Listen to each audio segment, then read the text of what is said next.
Assalamu alaikum everyone. Hope you are all fine and doing great. Class 10th आज हम exercise 4.1 का दूसरा part solve करेंगे, जिसके अंदर क्वेश्चन नंबर 6 से लेकर क्वेश्चन नंबर 10 तक सॉल्यूशन आपको स्टेप बाय स्टेप बताया जाएगा। और मैं आप सबसे ये ज़रूर कहूँगा कि आप इससे जुड़े हुए जो कॉन्सेप्ट्स हैं वो उससे ज़रूर समझें, ताकि क्वेश्चंस को समझने में आसानी हो। इस वीडियो के नीचे टाइम कोड्स दिए गए हैं, जिसकी मदद से आप अपनी पसंद का क्वेश्चन स्टेप बाय स्टेप देख और समझ सकते हैं। आज का जो पहला टॉपिक हम समझना चाहते हैं वो इन्वर्स फंक्शन है।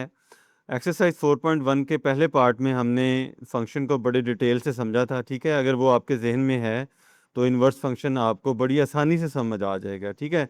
तो लेट्स सपोज हमारे पास दो नॉन एम्प्टी सेट्स हैं, एक्स और वाई। एक्स के एलिमेंट्स 1 2 3 हैं और वाई के एलिमेंट्स ए बी और सी है। तो पहले तो हम ना इसका जो फंक्शन है वो हम लिख लेते हैं, फिर बाद में इन्वर्स फंक्शन की तरफ हम मूव करेंगे। तो फॉर एग्जांपल फंक्शन हमारे पास एफ है such that x into y, ठीक है ना। तो ये जनरल एक्सप्रेशन है इसका। तो यहाँ पर हम मान लेते हैं कि ये हमारे पास सेट ए है, यानी कि सेट एक्स, और उसके एलिमेंट्स 1 2 और 3 हैं।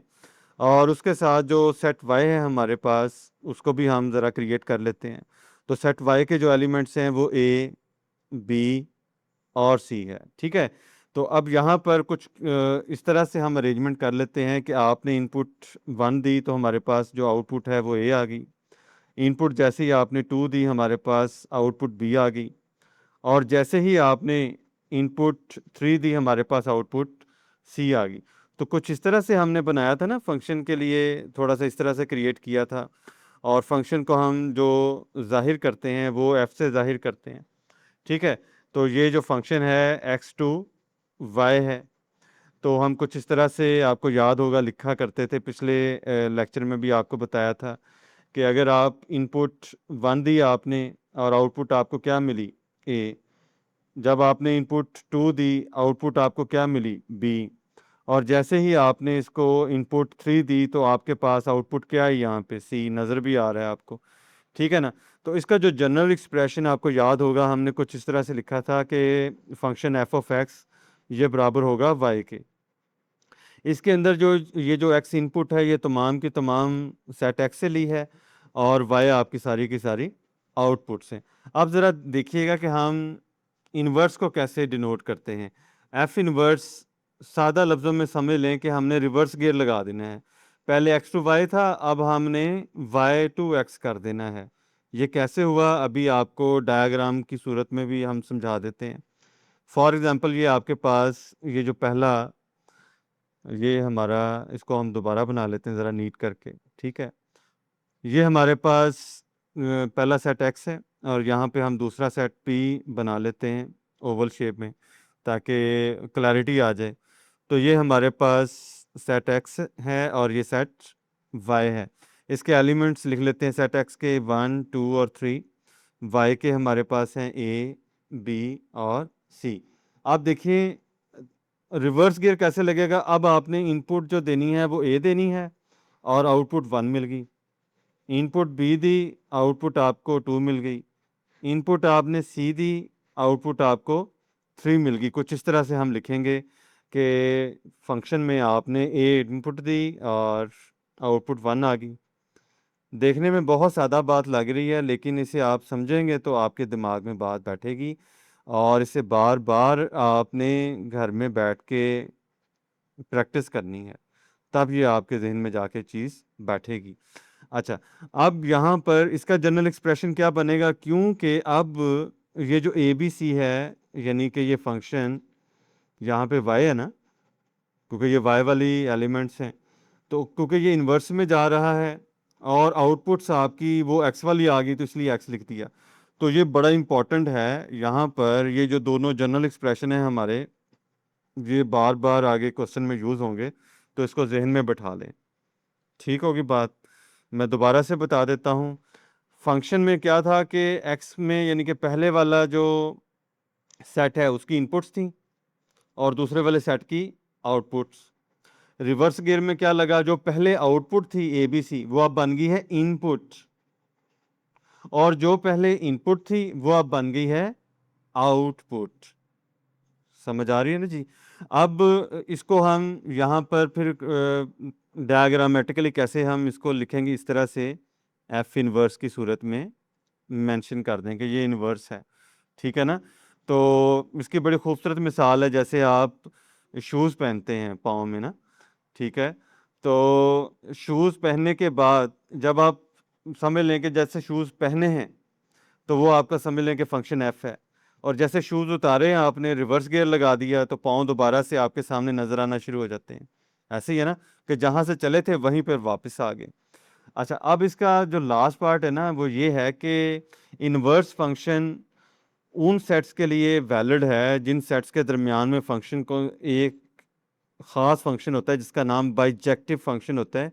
ये आज हमने थ्योरी के एक पार्ट में हम इसको डिस्कस भी करेंगे। बार यहाँ पे भी इसका जो ज़िक्र करना है, बल्कि ज़िक्र खैर करना ज़रूरी है, ठीक है। कि ये जो बाइजेक्टिव फंक्शन है यही इनवर्स फंक्शन के लिए ज़रूरी है।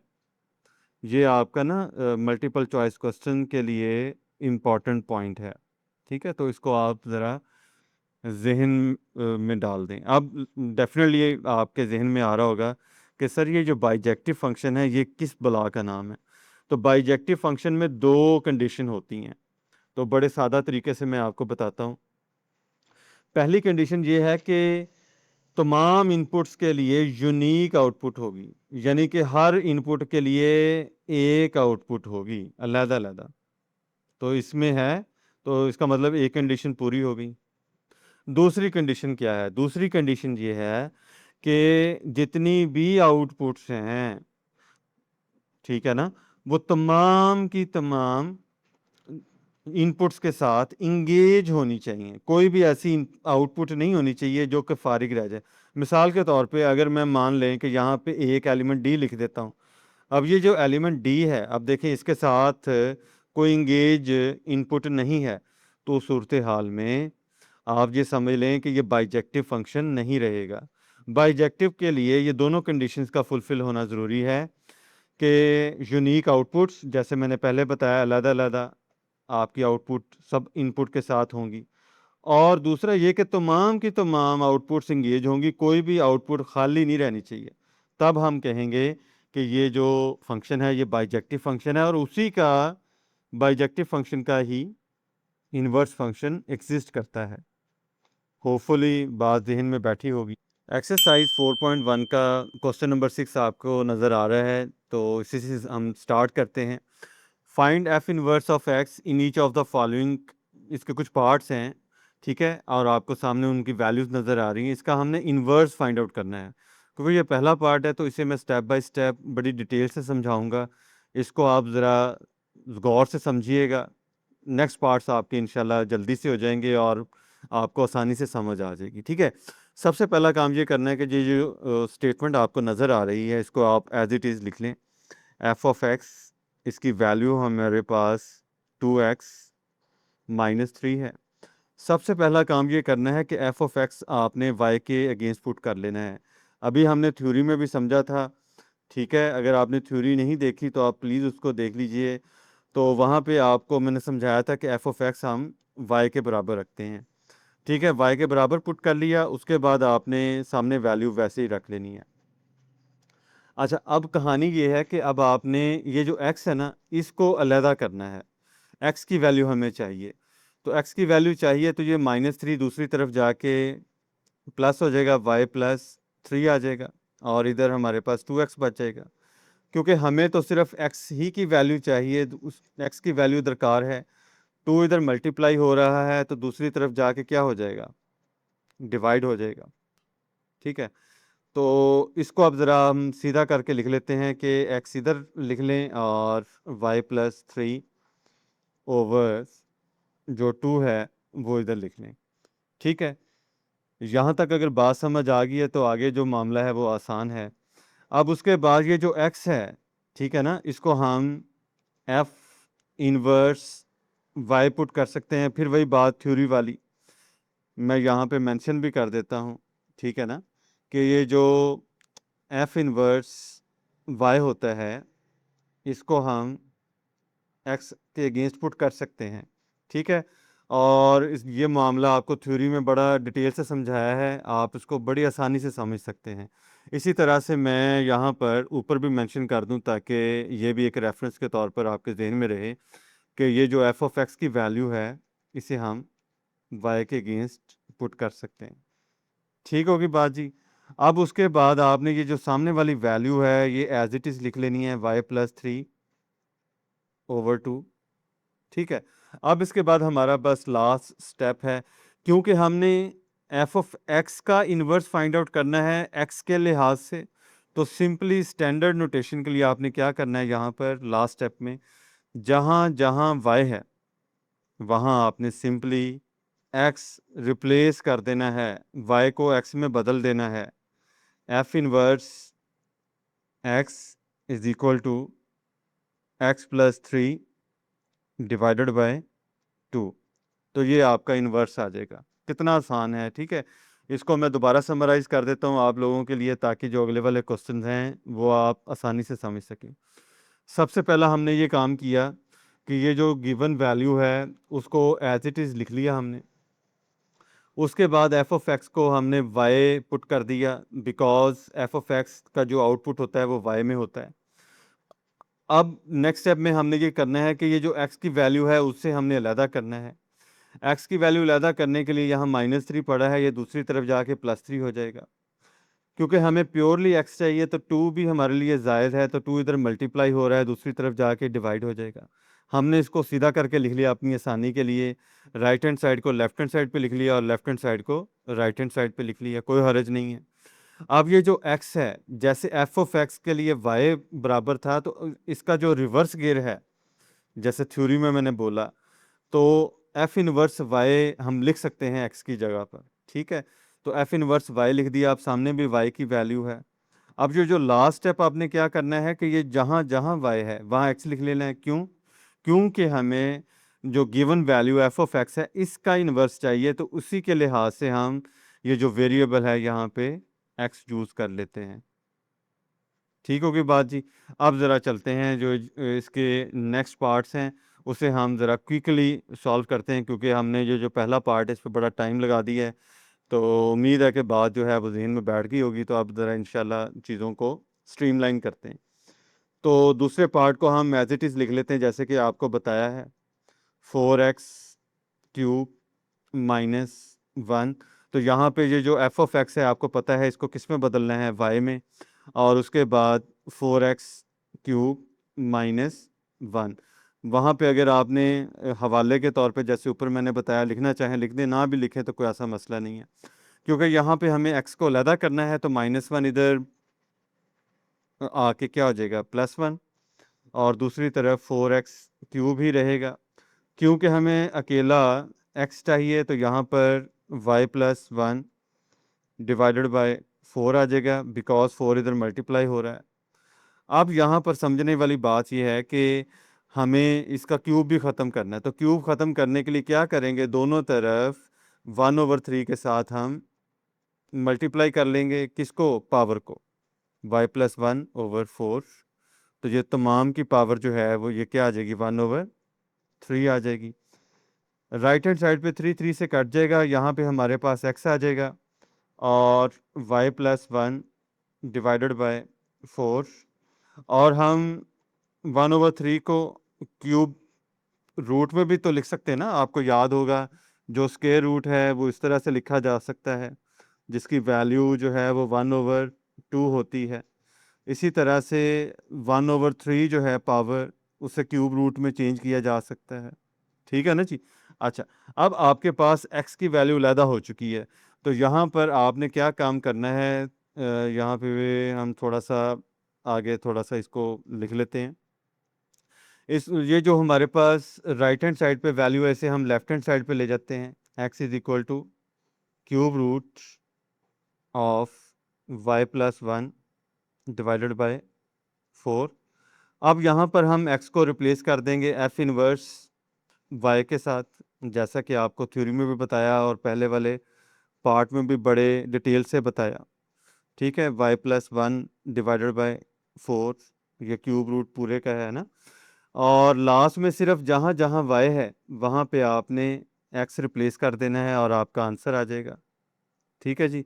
तो यहाँ पर ये जो x+1 डिवाइडेड बाय 4 और ये आपका क्यूब रूट आ गया, तो यही आपका आंसर है। मैंने थोड़ा सा जगह बचाने के लिए इसे आगे कर दिया, आप इसको पिछले वाले के साथ ही इसके नीचे ही सॉल्व करेंगे, ठीक है ना जी। अच्छा, अब क्वेश्चन नंबर 6 का पार्ट 3 है, इसको हमने सॉल्व करना है। ठीक है, इसका भी इन्वर्स हमें चाहिए, तो वही कहानी चलानी है हमने। सबसे पहले जो है हम यहाँ पर एफ ऑफ एक्स जो गिवन वैल्यू है वो लिख लेंगे। उसके बाद हम क्या करेंगे, उसके बाद हम एफ ऑफ एक्स को वाई में चेंज करेंगे, वाई में चेंज करेंगे और इसी के साथ यहाँ पे x-1 का ना हम 1/2 लिख लें, क्योंकि हमने x को अलहदा करना है। स्क्वायर रूट है ना, तो स्क्वायर रूट की वैल्यू 1/2 होती है। आप दोनों तरफ पावर जो है मान लें हम स्क्वायर ले लेते हैं, उससे क्या होगा, ये यहाँ पे 1/2 ख़त्म हो जाएगा और हम आसानी के साथ 2 को अलहदा कर लेंगे। यहाँ पे 2 से कैंसिल हो जाएगा, तो हमारे पास जो वैल्यू बचेगी वो क्या बचेगी, y² is equal to x-1। देखें अब आसानी से हमारा x अलहदा हो रहा है, तो यहाँ पे जब हम x को अलहदा करेंगे तो y² के साथ +1 हो जाएगा, बिकॉज -1 राइट हैंड साइड पर है। तो अब ज़रा इसको राइट हैंड साइड को लेफ्ट हैंड साइड बना लें ताकि हम अपने आंसर की तरफ मूव करें। अब x को आपको पता है, अब आपको यकीन हो चुका है कि x जो है वो f इनवर्स y होता है। ठीक है, तो अब यहाँ पर ये y² +1 लिख लेंगे और लास्ट में हम क्या करेंगे, जहाँ जहाँ y मौजूद है वहाँ पर हम x से रिप्लेस कर देंगे और यहाँ पर हमारा जो आंसर है वो मुकम्मल हो जाएगा। ठीक होगी बात। इसके बाद क्वेश्चन नंबर 6 का जो लास्ट पार्ट है उसका भी हम इन्वर्स निकाल लेते हैं। अब x+1 3x-2 है, इसको ज़रा देख के घबराना चाहिएगा, ठीक है ना। तो इसको भी हम आसानी से सॉल्व कर सकते हैं, कोई ऐसा मसला नहीं है। तो यहाँ पे मैं ज़रा पेज को स्प्लिट कर लेता हूँ ताकि दोनों साइडें हमारे पास अवेलेबल हों। तो स्टेटमेंट हम एज इट इज़ लिख लेते हैं यहाँ पर,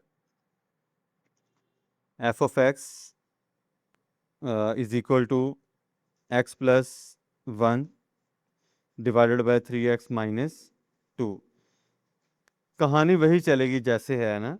अब एफ ऑफ एक्स की जगह पे हम क्या पुट कर देते हैं, y, और यहाँ पे x+1 डिवाइडेड बाय 3x-2 आ जाएगा। अब क्योंकि हमें x की वैल्यू चाहिए तो हम ज़रा यहाँ पर क्या काम करेंगे कि ये 3x-2 इधर आके क्या हो जाएगा, मल्टीप्लाई हो जाएगा। ठीक है, हमने x को अलहदा करना है, तो x को अलहदा कैसे करेंगे वो आपने देखना है। अब y को अंदर मल्टीप्लाई कर दें तो 3xy -2y आ जाएगा। ठीक है, और यहाँ पे क्या आ जाएगा, x+1 आ जाएगा। ठीक है, तो यहाँ पे जो x है वो उसको एक साइड पर रख लें और y को दूसरी तरफ ले जाएं।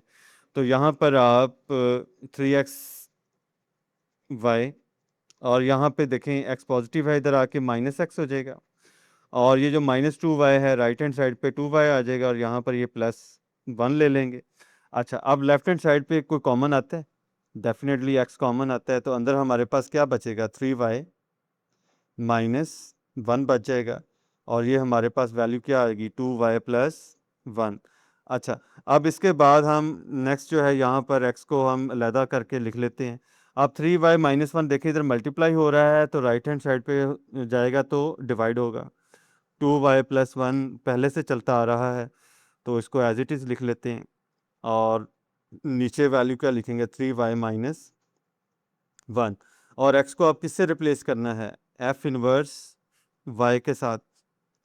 ठीक है, आप जो पहला पार्ट है, जो स्टूडेंट्स डायरेक्ट इस क्वेश्चन पर आए हैं, मैं उनसे ज़रूर कहूँगा ये जो पहला पार्ट है उसे ज़रा डिटेल से देख लें, आपको बात पूरी समझ आ जाएगी। बहरहाल x को हम रिप्लेस कर देंगे f इनवर्स y से, और इसकी वैल्यू हमारे पास 2y+1 डिवाइडेड बाय 3y-1, और लास्ट में हम ये क्या करेंगे कि ये y को हम रिप्लेस कर देंगे x से, ताकि एफ ऑफ एक्स का इन्वर्स हम लिख सकें। जहाँ जहाँ y है वहाँ x डाल दें।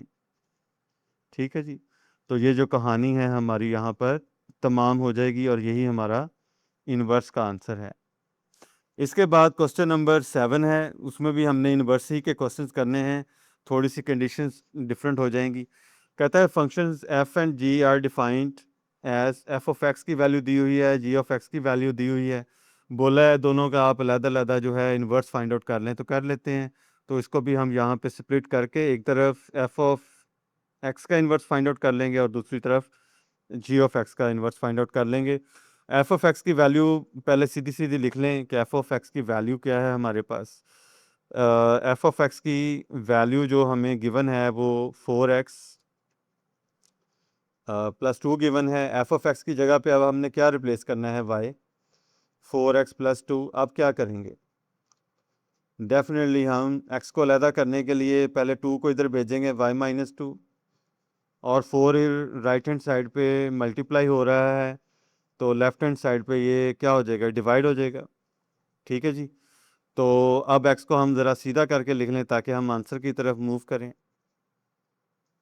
वही मिलती जुलती चीज़ें बार बार आ रही हैं, प्रैक्टिस ही है सारी। तो x को अब हमने रिप्लेस किससे करना है, एफ इनवर्स y के साथ।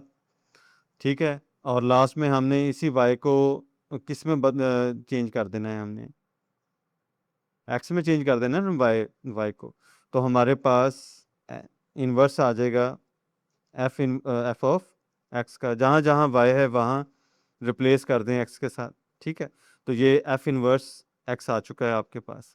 आप जी ऑफ एक्स का इन्वर्स आपने फाइंड आउट करना है, तो पहले जी ऑफ एक्स की वैल्यू आप मेंशन कर दें कि जी ऑफ एक्स की वैल्यू क्या है। जी ऑफ एक्स की वैल्यू आपको सामने नज़र आ रही है 6x माइनस 18। अब कहानी वही है, y से रिप्लेस कर दें 6x माइनस 18। अब तक तो आपको याद हो चुका होगा बिल्कुल। माइनस 18 इधर आके क्या हो जाएगा, प्लस 18, बिकॉज हमने x को अलहदा करना है। ठीक है जी। और अब यहाँ पर 6 को क्या करेंगे, लेफ्ट हैंड साइड पे हम डिवाइड कर देंगे बिकॉज x के साथ मल्टीप्लाई हो रहा है। ठीक है, तो इसके बाद हम क्या करते होते हैं, ज़रा सीधा करके लिख देते हैं। तो ये y प्लस 18। ठीक है जी, x को अब हम अलहदा कर चुके हैं। हाँ जी, नाराज़ तो कर दिया हमने x को, चलें बहरहाल कोई बात नहीं। तो x को हम रिप्लेस किससे करेंगे, एफ इनवर्स y के साथ। ठीक है जी, और y प्लस 18 लिख देंगे और डिवाइडेड बाय 6। अब लास्ट में क्या करेंगे, जहाँ जहाँ y है वहाँ पर हम x डालेंगे, एफ इनवर्स x। जहाँ जहाँ आपके पास y मौजूद है वहाँ पर आपने x डाल देना है। ठीक है, तो यहाँ पर हम x प्लस 18 डिवाइडेड बाय 6 आ जाएगा। ले जी, ये हमारा एफ इनवर्स एक्स भी निकल आया है और जी इनवर्स एक्स। यहाँ पे एक मिस्टेक है, क्या आप पकड़ सकते हैं, डेफिनेटली यहाँ पर हमने क्योंकि जी ऑफ एक्स से स्टार्ट लिया था, तो यहाँ पे जी इनवर्स एक्स आना चाहिए था। तो ये अभी मेरी भी नज़र पड़ी है, बहरहाल चलें। यहाँ पर अब हम क्या लिखेंगे, जी इनवर्स वाई और जी इनवर्स एक्स, बिकॉज हमने जी इनवर्स इसका फाइंड आउट करना है। इस क्वेश्चन के अंदर हमने given condition f inverse x is equal to g inverse x, यानी कि ये जो दोनों इनवर्स हैं बराबर हैं, इसको लगाकर हमने एक्स निकाल लेना है। तो इसको निकाल लेते हैं। तो उसको निकालने के लिए पहले हम एफ ऑफ एक्स और जी ऑफ एक्स की इन्वर्स निकालेंगे। तो यहाँ पर एफ ऑफ एक्स की जो वैल्यू है वो गिवन है, उसको लिखकर हम जल्दी से इसका इन्वर्स निकालते हैं। एफ ऑफ एक्स की वैल्यू हमारे पास 4x प्लस 2 है, तो इसको हम y के अगेंस्ट पुट कर लेंगे। आपको अब तक अंदाज़ा हो ही चुका है, प्लस 2 लेफ्ट हैंड साइड पे जाके क्या हो जाएगा, -2, और इसको डिवाइड किससे करेंगे, 4 से, तो ये आपके पास x आ जाएगा। ठीक है, तो ये बिल्कुल पिछले पार्ट का रिप्लिका है, तो इसलिए मैं इसको डायरेक्ट कर रहा हूँ। तो x is equal to y minus 2/4 हम यहाँ पर लिख देंगे। और x जो है आपको पता है कि उसको हम एफ इनवर्स किसके अंदर पुट करेंगे, एफ इनवर्स y पुट कर सकते हैं। और लास्ट वाले पार्ट में हम क्या काम करते हैं, जहाँ जहाँ हमारे पास y अवेलेबल होता है वहाँ पे हम x लगा दिया करते हैं और हमारे पास इन्वर्स फाइनल हो जाता है। ऐसे ही है जी। अब इसी तरह जी ऑफ एक्स की वैल्यू लिखकर इसकी इन्वर्स हम फाइंड आउट कर लेते हैं। जी ऑफ एक्स की वैल्यू 6x-18 है। जी ऑफ एक्स वाई के अगेंस्ट पुट कर लेंगे, 6x-18 इसके बराबर है। हमने एक्स अलहदा करना है, y+18 लिख चुके हैं। क्यों -18 इधर से इधर आएगा तो y+18 हो जाएगा, और x के साथ 6 मल्टीप्लाई हो रहा है तो इधर आगे डिवाइड हो जाएगा। ये ज़रा मैंने डायरेक्ट कर दिया है बिकॉज पिछले क्वेश्चन में मैंने स्टेप बाय स्टेप यही क्वेश्चन का एक पार्ट जो है वो पूरा समझाया है, तो आप वहाँ पे इसको स्टेप बाय स्टेप मज़ीद देख सकते हैं। इसको सीधा करके लिख लेंगे, x = y+18 डिवाइडेड बाय 6। अब ये जो x है हमारे पास, इसको हम g इनवर्स y बोलेंगे, और लास्ट में हम जहाँ जहाँ y है वहाँ हमने x पुट करना है, तो हमारा जो इन्वर्स है वो मुकम्मल हो जाएगा। तो यहाँ पर g inverse x = x+18 divided by 6। अच्छा, अब यहाँ पे ना इनको इक्वेशंस का नाम दे लें, और नीचे जो है हम इनको इक्वेट करके, क्योंकि उसने खुद बताया है कि f inverse x g inverse x के बराबर है, तो फ्रॉम गिवन कंडीशन, जो उसने कंडीशन खुद बताई हुई है, तो यहाँ पर हम लिख देंगे कि फ्रॉम 1 and 2, ठीक है, अकॉर्डिंग टू गिवन कंडीशन, ठीक है। वो लिखना चाहें ना लिखना चाहें कोई ऐसा मसला नहीं है। तो आप यहाँ पे x-2 डिवाइडेड बाय 4, हमने x की वैल्यू फाइंड आउट करनी है, x+18 डिवाइडेड बाय 6, ठीक है। क्रॉस मल्टीप्लाई कर दें, 6 को इधर मल्टीप्लाई कर देंगे, x-2, और इधर 4 जो है राइट हैंड साइड पे चला जाएगा, x+18 आ जाएगा। अंदर हम मल्टीप्लाई करेंगे तो 6 को अंदर मल्टीप्लाई करेंगे तो 6x-12 आ जाएगा, और उसके बाद 4x प्लस 18 को 4 से मल्टीप्लाई करने के लिए हम ज़रा जल्दी से कैलकुलेटर की मदद ले लेते हैं। तो 18 को 4 से हम मल्टीप्लाई करें तो हमारे पास आंसर आता है 72, ठीक है। तो यहाँ पे हम 72 लिख लेते हैं। अच्छा जी, अब 4x लेफ्ट हैंड साइड पे आएगा तो -4x आ जाएगा, 72 इधर राइट हैंड साइड पर ही है, -12 इधर आके +12 हो जाएगा, ठीक है। और 72 और 12 कितने हो जाएंगे, 2 and 2 4 and 7 and 1 8 आ जाएगा, और 6 में से 4 निकालेंगे तो ये 2x आ जाएगा। लें अब हमारा फाइनल आंसर आने वाला है। तो यहाँ पर हम x की जो वैल्यू है वो निकल के आ रही है, 2 से डिवाइड हो जाएगा, तो कैलकुलेटर से भी कर सकते हैं, वैसे तो ज़ुबानी भी हो जाएगा ये। 2 4s are 8 and 2 2s are 4, तो ये हमारा आंसर आ जाएगा। क्वेश्चन नंबर 8 के अंदर हमने basically f inverse x is equal to f inverse of f of x, वो x के बराबर हम लेके आएंगे। यानी कि ये वाला पार्ट और ये वाला पार्ट दोनों को अलहदा सॉल्व करके हमने देखना है कि ये x के बराबर आता है या नहीं आता, ठीक है। ये प्रॉपर्टी जो है ये प्रूव होती है या नहीं, और उसके सिलसिले में हमें f ऑफ x दिया हुआ है।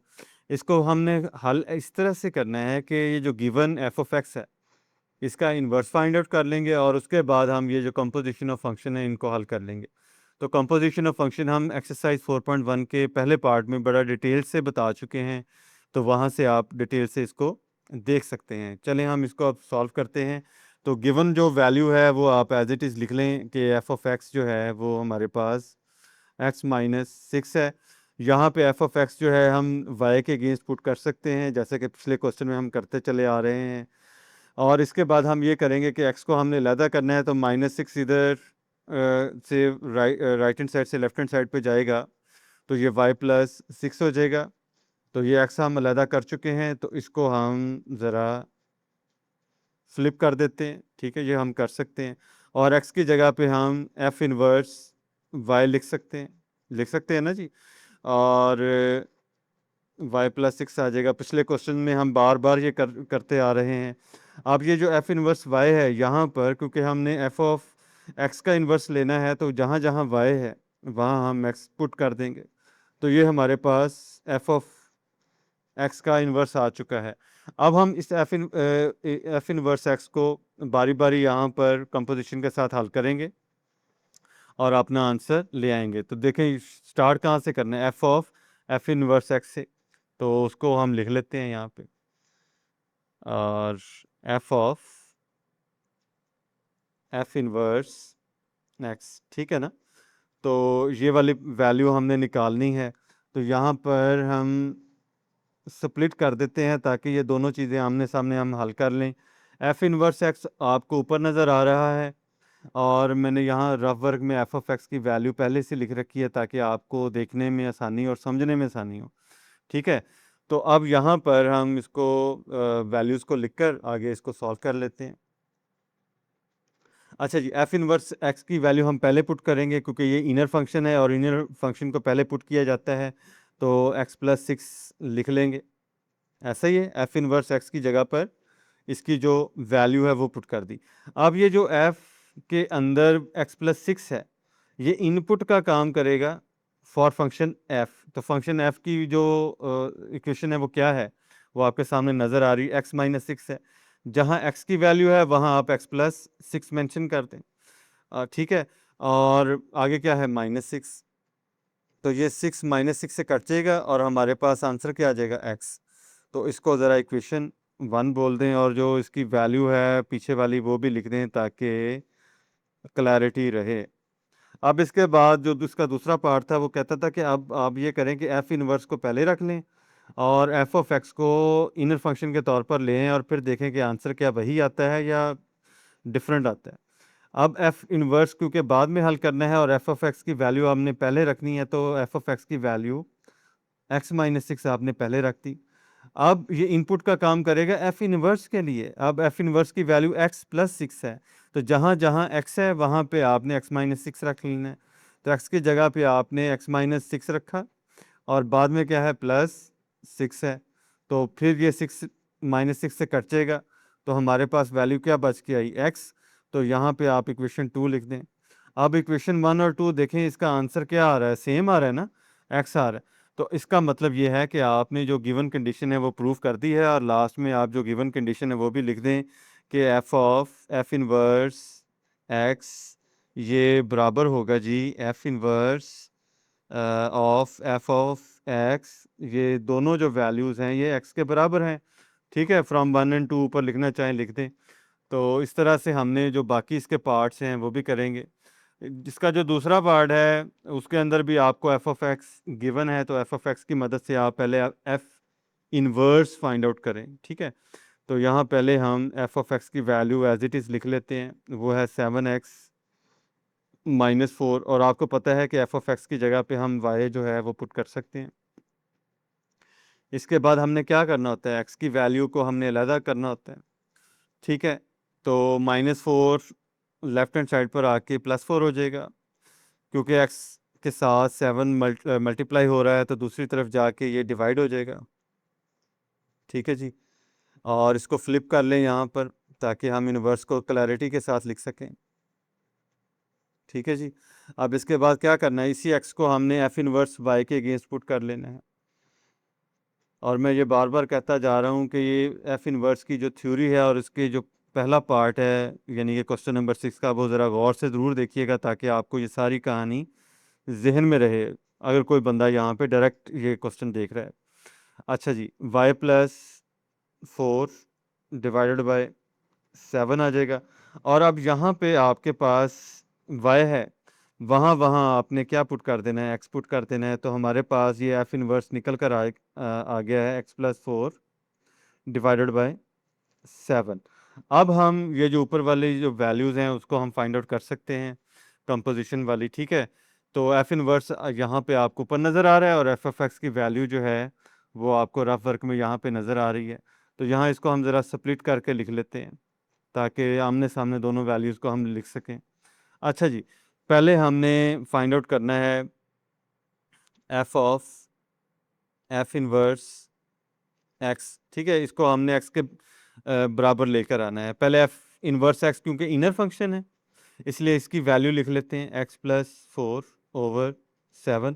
अब ये जो वैल्यू है ये इनपुट का काम करेगी एफ इनवर्स की जो ये जो वैल्यू है ये एफ फंक्शन के लिए इनपुट का काम करेगी। तो एफ फंक्शन यहाँ पे आपको रफ वर्क में नज़र आ रहा है 7, जहाँ जहाँ एक्स है ये एक्स प्लस 4/7 लिख दें।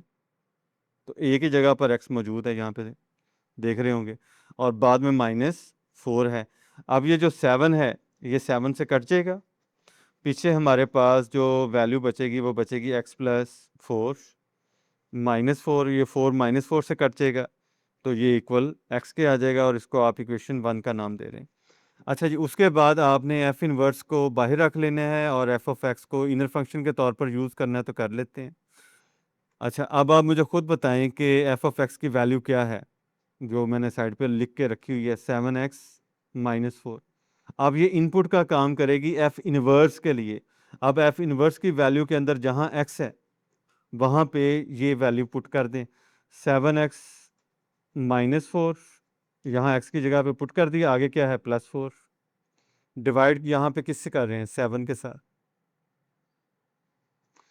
अच्छा जी, उसके बाद ये 4 4 से कट जाएगा और 7x डिवाइडेड बाय 7 और यहाँ पर 7 7 से कटेगा, पीछे हमारे पास वही x बचेगा। तो फिर से हमने कंडीशन को प्रूव कर दिया और कंडीशन को प्रूव करने के बाद आपको पता है हमने स्टेटमेंट लिखनी होती है। वो स्टेटमेंट हम लिख देते हैं कि F of F inverse x is equal to f inverse f of x। ये दोनों की वैल्यू हमने 1 और 2 से देखें किसके बराबर लेकर आए x, तो ये प्रूफ हमने कर दिया है। तो कमेंट में ज़रा बताइएगा कि आप तक ये बात कहाँ तक पहुँच रही है। ठीक है, जो भी आप फीडबैक देना चाहें वो नीचे कमेंट में आप दे सकते हैं। अच्छा जी, उसके बाद क्वेश्चन नंबर 8 का पार्ट 3 है, इसको भी हमने प्रूफ करने हैं तो इसको कर लेते हैं प्रूफ। तो सबसे पहले हस्बे रवायत हम इसका जो इन्वर्स है वो पहले फाइंड आउट करना है। तो एफ ऑफ एक्स की वैल्यू जो गिवन है वो हम एज इट इज़ लिख लेते हैं और इसके अंदर एफ ऑफ एक्स को हम किसके अगेंस्ट पुट करते हैं, वाई के, और किसको अलहदा करना होता है, एक्स की वैल्यू को अलहदा करना होता है। 4 इधर डिवाइड हो रहा है, इधर आके क्या हो जाएगा मल्टीप्लाई हो जाएगा। ठीक है, एक्स को अकेला करना है हमने, तो -3 एक्स के साथ जुड़ा हुआ है तो इधर आके +3 हो जाएगा, 4y +3 बॉर्डर क्रॉस करेगा तो अपनी नेचर चेंज कर लेगा ना, तो ये फ्लिप करेंगे यहाँ पर तो 4y +3। अब इस x की जगह पे हम f इनवर्स y जो है वो पुट कर सकते हैं, जैसा कि पिछले तमाम क्वेश्चन में हम करते आ रहे हैं। ठीक है, थ्योरी में हमने डिटेल से ये समझ लिया हुआ है। अब f इनवर्स y जो है यहाँ पे जहाँ जहाँ y है वहाँ हमने x पुट कर देना है, तो हमारे पास 4x + 3 f इनवर्स आ चुका है। तो अब हम यहाँ पर जो प्रॉपर्टी हमने प्रूव करनी है उसको हम प्रूव कर लेते हैं। एफ इनवर्स की वैल्यू आपके सामने लिखी हुई है, एफ ऑफ एक्स की वैल्यू मैंने रफ वर्क में पहले ही लिख के रखी हुई है ताकि आपका जो टाइम है वो एफिशिएंटली यूज़ हो जाए और किसी परेशानी का सामना ना करना पड़े। तो पहले जो है वो फंक्शन एफ बाहर रखेंगे और एफ इनवर्स जो है वो अंदर वाला फंक्शन होगा। ठीक है जी, तो आप एफ इनवर्स पहले भी बाहर रख सकते हैं, कोई ऐसी बात नहीं है, तो बाद में उसका अपोजिट ही हो जाएगा, कोई ऐसा मसला नहीं। तो फंक्शन एफ आउटर है, इनर फंक्शन की वैल्यू पहले लिख लें। इनर फंक्शन हमारे पास 4x + 3 है, दोबारा से ये वैसे कंफर्म कर लेना चाहिए, बिल्कुल 4x + 3 है हमारे पास। तो 4x + 3 है, ये आ चुका है हमारे पास और ये अब इनपुट का काम करेगा आउटर फंक्शन f के लिए। और आउटर फंक्शन f हमारे पास ये लिखा हुआ है x - 3, जहाँ जहाँ x है फंक्शन f के अंदर वो एक ही जगह पर है, वहाँ पर 4x + 3 लिख दें। 4x + 3 लिख दिया और उसके बाद -3 लिखा हुआ है वो एज इट इज़ लिख दें और नीचे जो है वो 4 लिखा हुआ है वो ले लें। अब इसे हल कर लें, 3 3 से कट जाएगा तो पीछे हमारे पास बचा 4x/4 और हमारे पास आंसर क्या आ जाएगा x। ये तो हम x लेके आ चुके हैं, अब दूसरा देखते हैं आता है या नहीं आता है। f इनवर्स आउटर अब कर लेंगे और जगह चेंज करके f of x inner function में ले आएंगे। आउटर फंक्शन बाद में हल होता है इसलिए हम उसे एज इट इज़ लिख लेते हैं और inner function f of x -3 divided by 4 लिख लेते हैं। अब ये इनपुट का काम करेगा इन्वर्स के लिए और इन्वर्स वाली वैल्यू ऊपर आपको नज़र आ रही है, 4 लिखा हुआ है, x की जगह रिप्लेस करनी है, x - 3/4 रिप्लेस कर दिया है और उसके बाद +3 आगे लिखा हुआ है वो एज इट इज़ लिख देना है। अब यहाँ पर देखें 4 नीचे और ऊपर डिवाइड हो जाएगा और x - 3 पीछे बचेगा और आगे चलकर 3 और -3 कैंसिल हो जाएंगे और हमारे पास एक्स बचेगा। तो यहाँ पे इनको नाम भी दे लें। तो अब देखें लेफ्ट हैंड साइड और राइट हैंड साइड की वैल्यूज़ बराबर आ चुकी है ना, तो यहाँ पर हम एफ इनवर्स कलम भी खुद ही चल जाता है, पता नहीं क्या मसला है ना। एफ इनवर्स बाहर रख लें और एफ ऑफ एक्स जो है वो अब अंदर रखेंगे, और ये दोनों वैल्यूज एक्स के बराबर हैं, और यही गिवन कंडीशन हमने प्रूव करनी थी। क्वेश्चन नंबर 8 का जो पार्ट 4 है उसको भी हम इसी तरह से हम इसे सॉल्व कर लेंगे। पहले हम एफ इनवर्स निकालने के लिए जो वैल्यू है वो हम एज इट इज़ लिख लेते हैं। जो गिवन फंक्शन हमारे पास है x minus 4 divided by x plus 2। ये थोड़ा सा टेक्निकल है, एक दो स्टेप ज़्यादा हैं, मेथड वही है। एफ ऑफ एक्स की जगह पे आप को पता है हम वाई पुट कर देते हैं ताकि हम एक्स की वैल्यू को अलहदा कर सकें। ऐसे ही है जी, यहाँ पे एक्स माइनस एक्स प्लस 2 नीचे लिख लेंगे, एक्स प्लस 2 को इधर हम मल्टीप्लाई कर देंगे वाई के साथ। ऐसे ही है जी, और एक्स माइनस 4 इधर ही लिखा रहने देंगे। एक्स को अलहदा करने के लिए हमें पहले वाई को अंदर मल्टीप्लाई करना पड़ेगा, वाई एक्स प्लस 2y। अब अगले स्टेप में हम ये करेंगे कि x की वैल्यूज़ जो हैं वो बिल्कुल एक तरफ रख लेंगे और दूसरी वाली जो वैल्यूज़ हैं वो दूसरी तरफ ले जाएंगे। अब y x as it is लिख देंगे और राइट हैंड साइड पे x इधर आके माइनस एक्स हो जाएगा, और इस साइड पर आप गौर करें कि ये प्लस 2y इधर आके माइनस 2y की शक्ल इख्तियार कर लेगा, और -4 हम एज इट इज़ लिखा रहने देंगे। अच्छा, अब लेफ्ट हैंड साइड पर x कॉमन ले लेंगे। x कॉमन लेंगे तो अंदर हमारे पास y माइनस 1 बचेगा, और इसको एज इट इज़ लिखा रहने देंगे -2y माइनस 4। यहाँ मैं एक बात क्लियर करना चाहता हूँ। कुछ लोग यहाँ पर कॉमन भी ले लेते हैं, ले भी सकते हैं, ठीक है। तो लेकिन मैं ये रिकमेंड करूँगा कि यहाँ पे आप कॉमन ना लें, क्योंकि कॉमन लेने के बाद आगे फिर आपको दोबारा से सॉल्व करना पड़ेगा। तो आप इसको एज इट इज़ रखें, ठीक है। बाकी आप अपनी मर्ज़ी है आपकी, आप इसको कॉमन लेकर भी हल कर सकते हैं, ठीक है, जैसे आपको अच्छा लगे। अब यहाँ पे x को जैसे ही हम अलहदा करेंगे तो हमारे पास जो वैल्यू निकल कर आएगी वो -2y minus 4 divided by y -1 आ जाएगा। ऐसा ही है जी। अच्छा जी, अब इसको हम, आपको पता है x की जगह पे अब हम क्या लिखते होते हैं, f इनवर्स y, क्योंकि x तो अलहदा हो चुका है, और f इनवर्स y हमारे पास आया जी -2y minus 4 divided by y -1।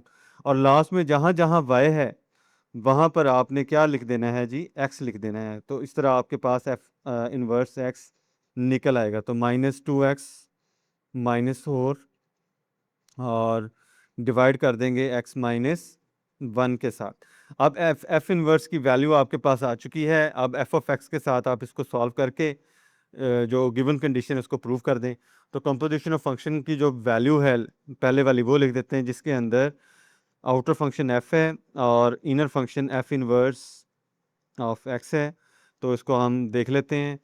Outer function को एज इट इज़ लिखा रहने देंगे, f इनवर्स को पहले लिख लेंगे, वो आपको नज़र आ रहा है वो क्या है, -2x -4 डिवाइडेड बाय x -1। अब ये वाली जो वैल्यू है ये इनपुट का काम करेगी फॉर फंक्शन f। इसके अंदर ऊपर और नीचे जहाँ x मौजूद है वहाँ पे इसकी वैल्यू पुट कर देंगे, और -4 +2 को उसके साथ सॉल्व कर लेंगे। तो ये थोड़ा सा हमने ध्यान से काम करना है। पहले बड़े वाली ब्रैकेट हम लगा लेते हैं। x की जो वैल्यू है वो यहाँ पे ये पूरी वैल्यू आपने लिखनी है, -2x -4 डिवाइडेड बाय x -1।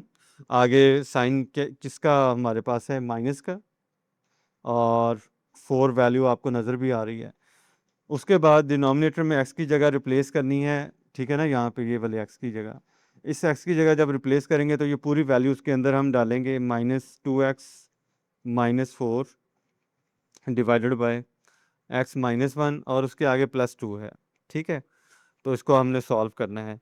अब ये जो बड़े वाली फ्रैक्शन है ना, ये थोड़ी सी ध्यान से आप पहले बड़ी वाली डालें ताकि आपको ऊपर और नीचे जो वैल्यूज़ हैं उसको सॉल्व करना आसान हो। इसको मैं थोड़ा डिफरेंट कलर कर देता हूँ ताकि थोड़ा सा डिफ्रेंशिएट करना आपके लिए आसान हो जाए।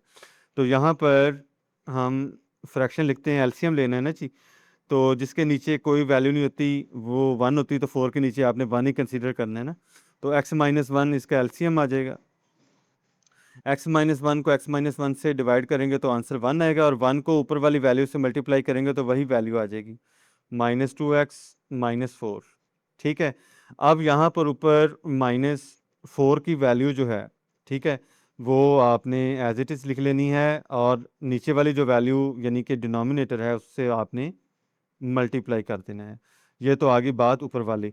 अब नीचे वाला जो ये है, इसको भी हल करने के लिए आपने ऐसे ही डिनोमिनेटर ले लेना है x-1।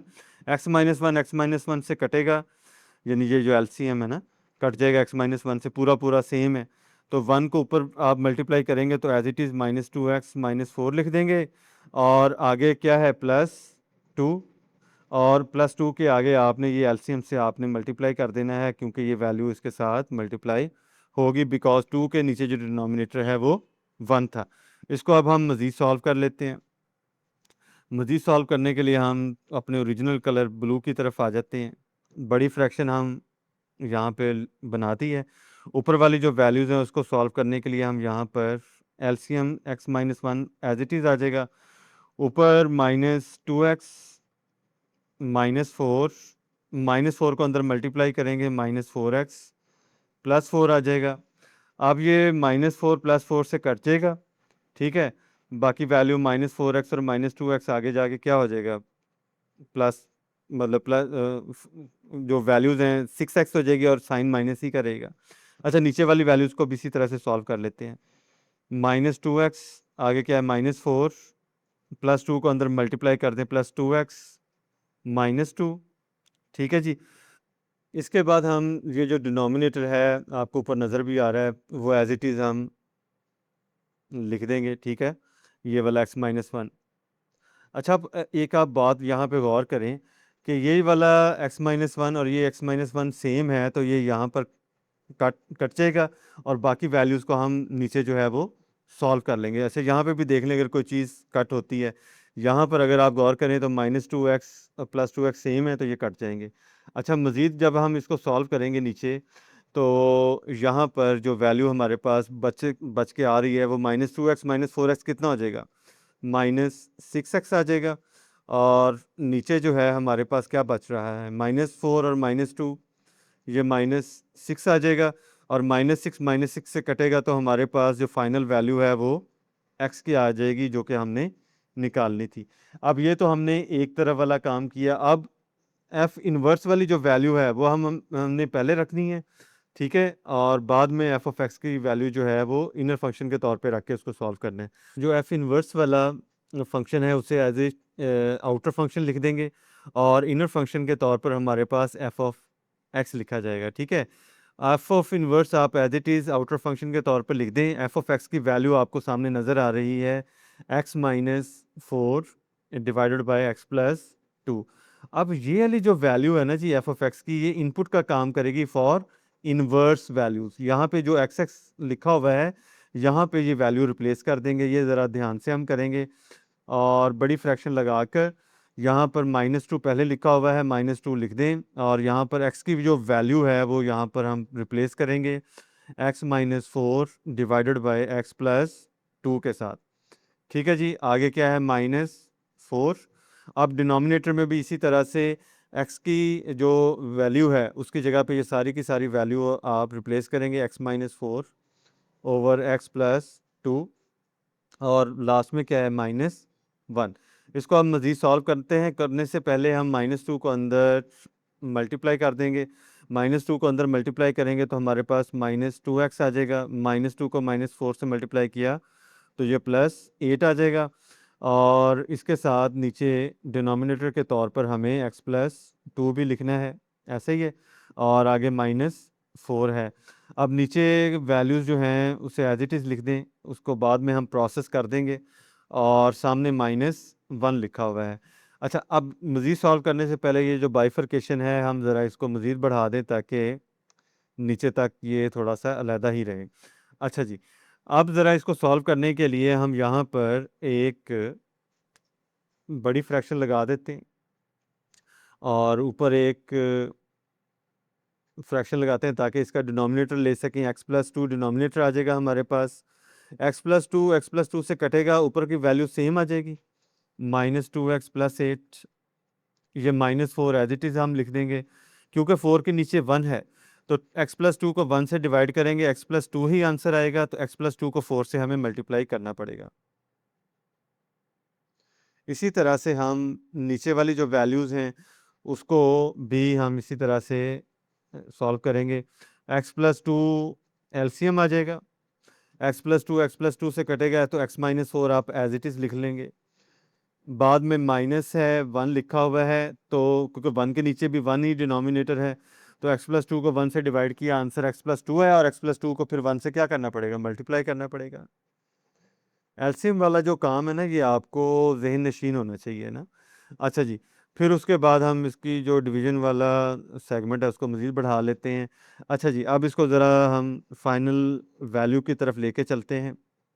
हम बड़ी फ्रैक्शन बना दें, और यहाँ पर जो डिनोमिनेटर है वो x + 2 आ जाएगा, ऊपर -2x है, +8, -4 को अंदर मल्टीप्लाई कर दें, -4x, और -8 आ जाएगा ना, -4 को 2 से मल्टीप्लाई किया। अब नीचे वाली वैल्यूज़ में भी ऐसे ही, x + 2 तो एलसीएम एज इट इज़ लिखा जाएगा, ऊपर हमने सॉल्व करना है, x - 4, -1 को अंदर मल्टीप्लाई करेंगे, सिर्फ साइन चेंज हो जाएंगे।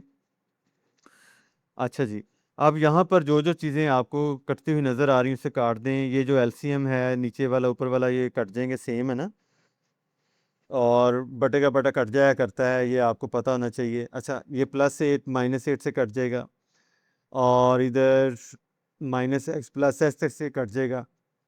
बाकी वैल्यूज लिख लेते हैं, -2x -4x, ये -6x आ जाएगा, और ये डिवाइड कर देंगे हम, -4 -2 कितना आ जाएगा, -6, और इसका भी जो आंसर है -6 और -6 कटेगा तो पीछे x बचेगा। तो ये 1 और 2 से हमने फिर दोबारा से जो गिवन कंडीशन है वो प्रूव कर चुके हैं। तो लास्ट में आपको पता है हमने गिवन कंडीशन को लाजमी मेंशन करना होता है, तो उसको हम मेंशन कर देते हैं। तो मेंशन करने के लिए हम यहाँ पे लिख देते हैं कि ये f inverse x is equal to f inverse f(x), इन दोनों का जो आंसर है वो सेम है, x। ठीक है, तो ये इंपॉर्टेंट क्वेश्चन था, ये लॉन्ग क्वेश्चन के लिए चूज हो सकता है। क्वेश्चन नंबर 9 के अंदर ये कहा गया है कि with out finding f inverse x, यानी कि ये f(x) की जो वैल्यू गिवन है इसका इन्वर्स फाइंड आउट किए बगैर find domain and range of f inverse x, f inverse x की डोमेन भी फाइंड आउट करें और रेंज भी फाइंड आउट करें। अच्छा, पहले हमें ये पता होना चाहिए कि ये डोमेन किस चीज़ का नाम है। डोमेन बेसिकली सिंपल आपने ये समझना है कि ये इनपुट्स को बोला जाता है, ठीक है, और रेंज जो है सिंपल आपने याद रखना है, आउटपुट्स को बोला जाता है। ये बात ठीक होगी। अच्छा, अब अगली बात आपने ये समझनी है कि f(x) के अंदर जो इनपुट्स होंगी वही f इनवर्स x की आउटपुट बन जाएगी, रिवर्स हो जाएगा ना। और जो f(x) की आउटपुट्स होंगी, ठीक है, तो वो f इनवर्स x की क्या बन जाएंगी, इनपुट्स बन जाएंगी। दूसरे लफ्जों में f(x) की डोमेन, f इनवर्स x की रेंज, f(x) की रेंज, f इनवर्स x की डोमेन। ठीक है। अच्छा, अब यहाँ पर मैं थोड़ा सा ये सजेस्ट करता होता हूँ कि आपको पहले ना ये थोड़ी सी राउंड ब्रैकेट और स्क्वायर ब्रैकेट का थोड़ा पता होना चाहिए कि ये आंसर में इसका क्या मतलब होगा। ठीक है, मसलन यहाँ मैं लिखता हूँ, फ़र्ज़ करें 5 लिखता हूँ, और यहाँ मैं लिखता हूँ 9 लिख देता हूँ। इसका मतलब ये है कि ये जो अल्लाह का भला करे राउंड ब्रैकेट है, इसके साथ वाला एलिमेंट इसमें शामिल नहीं है, चाहे ये डोमेन है चाहे रेंज है, मैं सिर्फ ब्रैकेट्स की बात कर रहा हूँ। ठीक है, और स्क्वायर ब्रैकेट का मतलब ये होता है कि इसके साथ वाला एलिमेंट उसके अंदर मौजूद है। ठीक है, राउंड ब्रैकेट वाला एलिमेंट मौजूद नहीं है, स्क्वायर ब्रैकेट वाला मौजूद है। मतलब इसका हम इसको कैसे पढ़ेंगे, इसका मतलब ये है कि 5 मौजूद नहीं है, आगे 6 है, 7 है, 8 है, 9 भी है, क्योंकि इसके साथ स्क्वायर ब्रैकेट है। बात उम्मीद है क्लियर हुई होगी। इसे दोबारा सुन लीजिएगा, और अब ज़रा इसके आंसर की तरफ चलते हैं कि कैसे इसको करेंगे। अच्छा, मैं ये स्टूडेंट्स को सजेस्ट करता होता हूँ कि पहले आप रेंज लिख लें, क्योंकि जो एफ ऑफ एक्स की डोमेन होगी वही रेंज बनेगी किसकी, एफ इनवर्स एक्स की। अब देखें, अब इसमें हम क्या क्या इनपुट डाल सकते हैं, कोई रिस्ट्रिक्शन नहीं है जो उसने साथ बताई है, यानी कि इसमें दुनिया जहान का कोई भी नंबर डालेंगे ना, ठीक है, तो रियल नंबर्स का वो तमाम का तमाम इसके आंसर में निकल के आएगा। तो रियल नंबर्स इसके जो हैं वो इनपुट्स हैं, तो इसका मतलब है वही रियल नंबर इसके रेंज में आ जाएंगे। आप रियल नंबर भी लिख सकते हैं, या दूसरी सूरत में जो आपकी बुक में लिखा हुआ है वो माइनस इन्फिनिट से लेकर पॉजिटिव इन्फिनिट तक।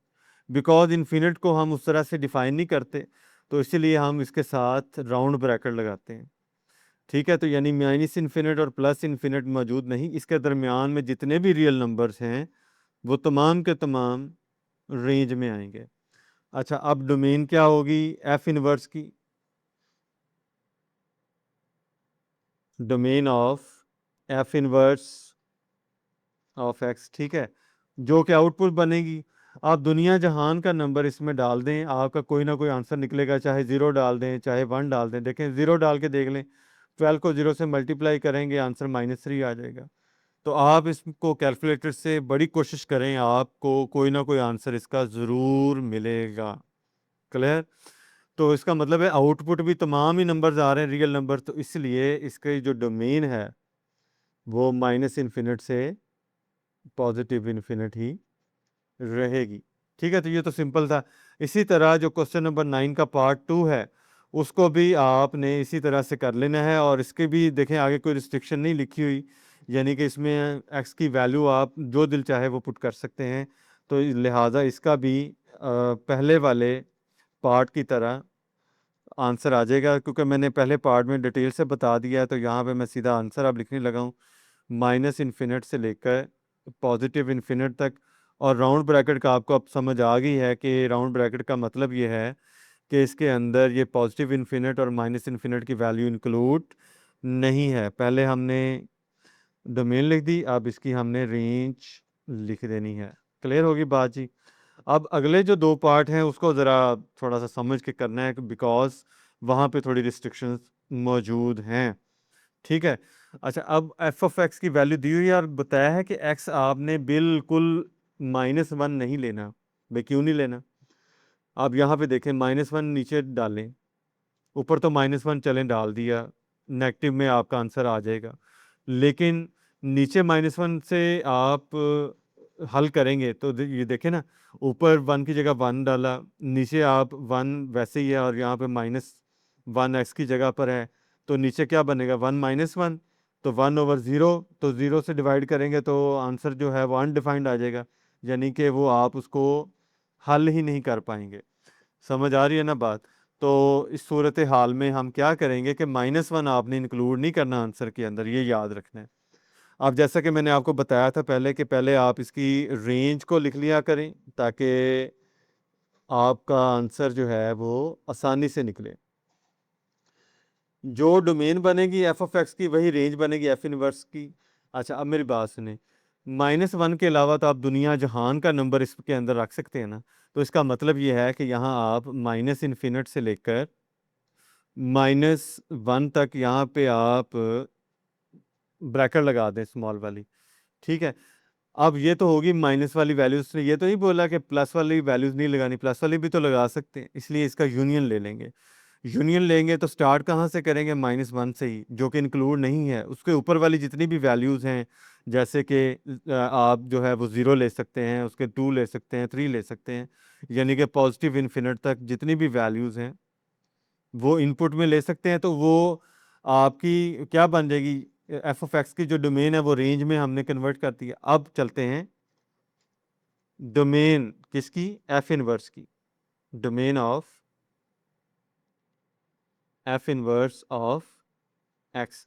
अच्छा, अब इसमें भी आप अगर गौर करेंगे ना, तो आपको जो आंसर है ना वो +1 नहीं मिलेगा किसी सूरत में भी। तो इसलिए आप यहाँ पर माइनस इन्फिनिट से लेकर डोमेन में आपकी ना +1 नहीं होगा, उसके अलावा जितनी भी वैल्यूज़ हैं वो आ सकती हैं, और उसका यूनियन भी इसी तरह से 1 से लेकर आगे जो है पॉजिटिव इन्फिनिट तक ले लेंगे। ठीक होगी बात? इसी तरह से क्वेश्चन नंबर 9 का पार्ट 4 जो है उसको भी हल करना है, तो इसमें भी उसने रिस्ट्रिक्शन बताई हुई है कि आप यहाँ पर क्या नहीं ले सकते और क्या लेना है इनपुट के लिए। तो हम पहले रेंज लिखते हैं एफ इनवर्स की, ठीक है, range of F inverse x जो इनपुट है। अब देखें इनपुट के अंदर वो कहता है कि आप 2 ले सकते हैं कि 2 बराबर है एक्स इक्वल टू 2 और ग्रेटर देन 2, ठीक है, ये दो कंडीशंस हैं, या 2 के बराबर है या 2 से बड़ा है। तो जो इसकी इनपुट्स हैं वही रेंज में आएगा, और रेंज के अंदर हम ये स्क्वायर ब्रैकेट लगाएंगे क्योंकि 2 इसके अंदर शामिल है, और इसके अंदर हम इन्फिनिट डाल देंगे पॉजिटिव वाली, और इन्फिनिट के साथ जो है वो राउंड ब्रैकेट लगाई जाती है। चलें अब डोमेन की बात कर लेते हैं एफ इनवर्स की, जो कि आउटपुट किसकी होगी, एफ ऑफ एक्स की, domain of F inverse x. Simple, आप ये देखें कि काम कहाँ से शुरू हुआ था, 2 से शुरू हुआ था, तो 2 इसके अंदर पुट करें तो 2 माइनस 2 क्या आ जाएगा, 0। 0 का जो स्क्वायर रूट है, आप देखें स्क्वायर रूट ऑफ 0 वो 0 ही होता है। तो इसका मतलब ये है कि जो आपका पहला आंसर इसका आता है आउटपुट एफ ऑफ एक्स की, वो 0 है। इसकी आउटपुट यानी कि रेंज डोमेन बन जाएगी एफ इनवर्स की, तो यानी कि यहाँ पे जो स्टार्ट होगा उसके अंदर स्केयर ही लगाएंगे और साथ 0 भी लगाएंगे, और उसके बाद पॉजिटिव वाली जितनी वैल्यूज़ हैं पॉजिटिव इन्फिनिट तक वो आएंगी, और राउंड ब्रैकेट लगाते हैं इन्फिनिट के साथ, वो लगा दिया हमने। क्वेश्चन नंबर 10 बड़ा नन्हा मुन्ना सा क्वेश्चन है। इसके अंदर आपको दो फंक्शन एफ ऑफ एक्स और जी ऑफ एक्स की वैल्यूज़ दी हुई हैं, और कहा गया है कि आपने ए की वैल्यू फाइंड आउट करनी। कैसे, आपने गिवन फंक्शंस के अंदर ए पुट कर देना है और बाद में गिवन कंडीशन जो कि इक्वल है वो लगाकर आपने आंसर निकाल लेना है। तो जल्दी से हम इसको निकाल लेते हैं। यहाँ पर ऊपर ज़रा हम थोड़ा सा डिवीजन वाला साइन लगा के दोनों तरफ एफ ऑफ एक्स की वैल्यू और जी ऑफ एक्स की वैल्यू लिखकर उसके अंदर ए की वैल्यू पुट कर देंगे और उसके बाद आंसर ले लेंगे। जहाँ जहाँ ए है वहाँ ए लगा दें, ए स्क्र प्लस 9 आ जाएगा।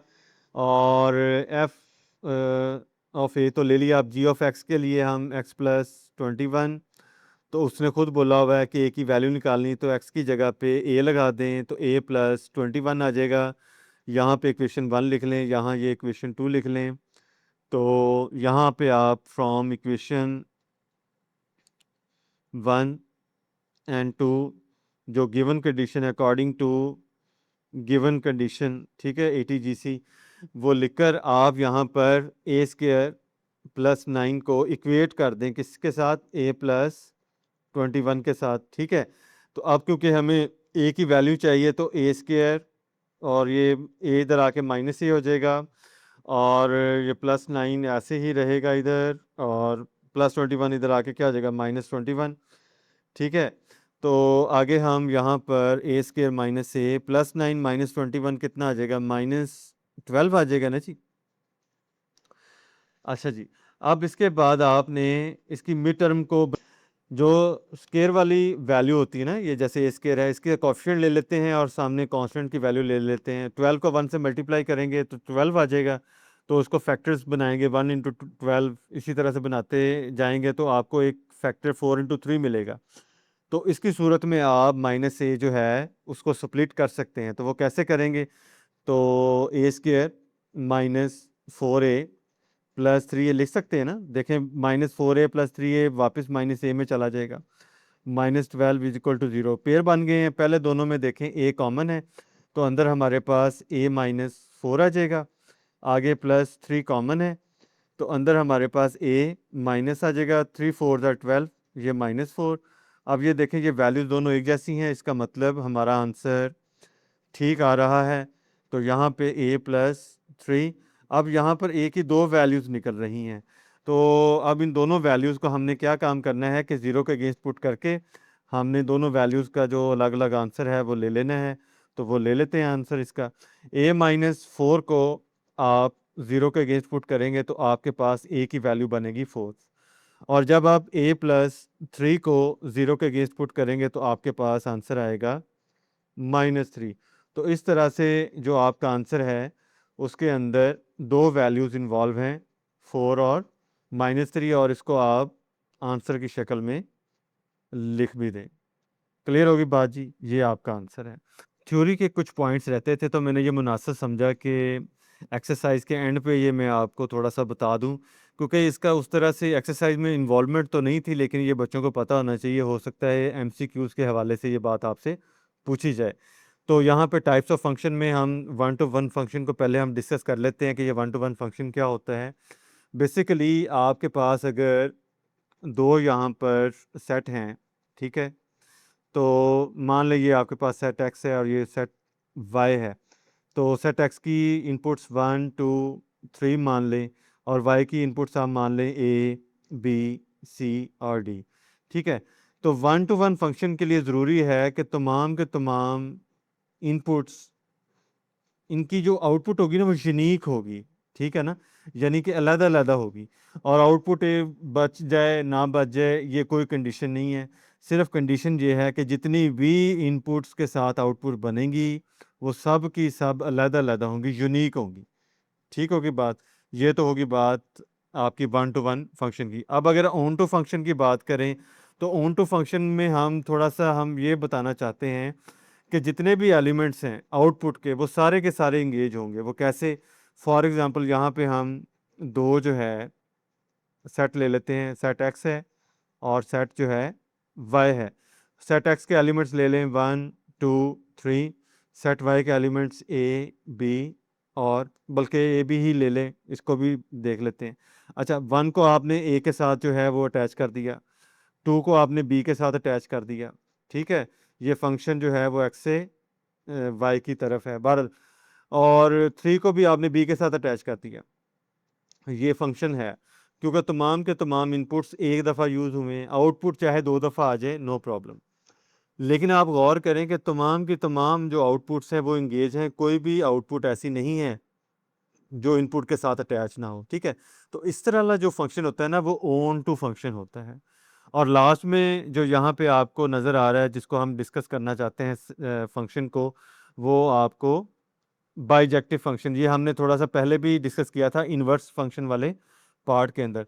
बाइजेक्टिव फंक्शन वो फंक्शन है जिसके अंदर वन टू वन वाली कंडीशन भी हो और ऑन टू वाली कंडीशन भी हो। मतलब तमाम इनपुट्स के लिए यूनिक आउटपुट भी हो और तमाम आउटपुट्स जो हैं वो सारी की सारी इंगेज भी हो। जैसे 1 2 3 ए बी सी, और यहाँ पर 1 ए के साथ अटैच है और 2 बी के साथ अटैच है, 3 सी के साथ अटैच है। देखें तमाम के तमाम इनपुट्स का यूनिक आउटपुट है, और एक्स के वाई के साथ जो फंक्शन है वो भी होल्ड करता है। ठीक है, और तमाम के तमाम आउटपुट्स भी इंगेज हैं। मतलब वन टू वन फंक्शन भी जो है आपका सेटिस्फाई हो रहा है। ठीक है, और उसके साथ ऑन टू फंक्शन भी सेटिस्फाई हो रहा है। तो ये दोनों मिला के बाइजेक्टिव फंक्शन बनता है। फंक्शन इज कॉल्ड बाइजेक्टिव अगर उसके अंदर वन टू वन भी इन्वॉल्व हो और ऑन टू भी इन्वॉल्व हो। उम्मीद है ये बात क्लियर हुई होगी। वर्टिकल लाइन टेस्ट बेसिकली वो टेस्ट है जिसके अंदर हम ग्राफ के अंदर ये डिसाइड करते हैं कि दिया गया ग्राफ फंक्शन को रिप्रेजेंट करता है या नहीं। फॉर एग्जांपल आपके पास एक लीनियर इक्वेशन की लाइन ग्राफ दिया हुआ है लाइक दिस। ठीक है, और आपने ये बताना है कि ये जो लाइन है ये फंक्शन को रिप्रेजेंट करती है या नहीं। तो आपने फिर किसी भी जगह पर, आप इस ग्राफ के अंदर किसी भी जगह पर स्ट्रेट वर्टिकल लाइन ड्रॉ करेंगे। लाइक अगर मैं यहाँ पर स्ट्रेट वर्टिकल लाइन इस तरह से ड्रॉ करूँ, तो आप ये देखें कि अगर ये जो जो रेड लाइन मैंने वर्टिकल लाइन ये यहाँ पे लगाई है, ये सिर्फ और सिर्फ एक पॉइंट को टच करे तो समझ जाइएगा ये ग्राफ जो है ये फंक्शन को रिप्रेजेंट करता है। ठीक है, अदरवाइज ये फंक्शन नहीं है। ठीक होगी बात, इतनी सी बात है। इसके बाद लीनियर इक्वेशन के साथ साथ क्वाड्रेटिक इक्वेशंस भी होती हैं। तो क्वाड्रेटिक इक्वेशन का ग्राफ पैराबोलिक होता है। तो पैराबोलिक ग्राफ को भी ज़रा बनाकर हम देख लेते हैं कि वो फंक्शन को कैसे रिप्रेजेंट करेगा या रिप्रेजेंट नहीं करेगा। फॉर एग्जांपल आपके पास ये पैराबोलिक ग्राफ है और आप इस पैराबोलिक ग्राफ को देखना चाहते हैं कि ये फंक्शन को रिप्रेजेंट करता है या नहीं करता। आप किसी भी जगह पर आप इसको वर्टिकल लाइन ड्रॉ करें, मैं यहाँ पे ड्रॉ करता हूँ, तो यहाँ पे भी ये सिर्फ इसको एक पॉइंट पर यहाँ पे टच कर रहा है। ऐसे ही है ना जी। तो इसका मतलब ये है कि ये वाला जो ग्राफ है ये भी फंक्शन को रिप्रेजेंट करता है। अगर 2 पॉइंट्स आ जाते ठीक है, जो रेड लाइन वर्टिकल लाइन है, तो इसका मतलब ये है कि ये फंक्शन ना होता। तो अब इसकी जो तीसरी कंडीशन आपको बुक में दी हुई है उसके मुताबिक हम एक पैराबोलिक ग्राफ बनाते हैं कुछ इस तरह से, ठीक है। और इसको भी देखते हैं कि क्या ये पैराबोलिक ग्राफ फंक्शन को रिप्रेजेंट करता है या नहीं। यहाँ पे भी हम किसी जगह पर वर्टिकल लाइन ड्रॉ करते हैं। अच्छा, अब ज़रा गौर करें आप कि ये जो वर्टिकल लाइन है ये गिवन ग्राफ को दो जगह पर टच कर रही है। तो इसका मतलब है कि जो गिवन ग्राफ है ये फंक्शन को रिप्रेजेंट नहीं करता। क्लियर? हॉरिजॉन्टल लाइन टेस्ट हमें ये बताएगा कि जो गिवन ग्राफ है वो फंक्शन के साथ साथ ये हमें कंफर्म करता है कि given graph one two one function को रिप्रेजेंट करता है या नहीं, ठीक है। तो इसका मतलब है कि हॉरिजॉन्टल ग्राफ के अंदर हमें वन टू वन फंक्शन को कंफर्म करने का मौका मिलेगा। तो देख लेते हैं कि इसको कैसे कंफर्म किया जाता है और इसको थोड़ा सा समझ भी लेते हैं। फॉर एग्जांपल आपके पास ये एक फंक्शन का एक पैराबोलिक ग्राफ है क्वाड्रेटिक इक्वेशन का, ठीक है। फंक्शन तो ये है, बिकॉज आपको पता है कि फंक्शन जो है वर्टिकल लाइन टेस्ट से पता चल जाता है। यहाँ पे हमने वर्टिकल लाइन लगाई तो इसने एक ही पॉइंट पे टच किया तो मतलब ये फंक्शन है। अब लेकिन हमने देखना है कि ये वन टू वन भी है या नहीं। तो हॉरिजॉन्टल लाइन लगानी है जो कि मैं रेड की सूरत में आपको यहाँ रिप्रेजेंट कर रहा हूँ। तो ज़रा गौर करें कि यहाँ पर ये जो ब्लू ग्राफ है पैराबोलिक, ये जो रेड लाइन जो हॉरिजॉन्टल है ये दो जगह पे टच कर रहा है, मतलब आपको दो आउटपुट्स मिल रही हैं। क्लियर? तो ये दो आउटपुट्स इस चीज़ को जाहिर करती हैं कि ये वन टू वन फंक्शन नहीं है। Because one two one function के लिए हमने क्या पढ़ा था, अभी अभी देखा भी था, सिर्फ एक आउटपुट होती है यूनिक। तो दो आउटपुट्स आ गई तो इसका मतलब ये वाला जो ग्राफ है ये वन टू वन फंक्शन को रिप्रेजेंट नहीं करता। और अगर यही ग्राफ कहीं से या कोई और ग्राफ एक पॉइंट पर टच करता हॉरिजॉन्टल लाइन पर तो वो वन टू वन फंक्शन होता। उम्मीद है आपको आज का लेसन समझ आया होगा। इंशाल्लाह नेक्स्ट एक्सरसाइज में आपसे बात होगी। अस्सलाम वालेकुम।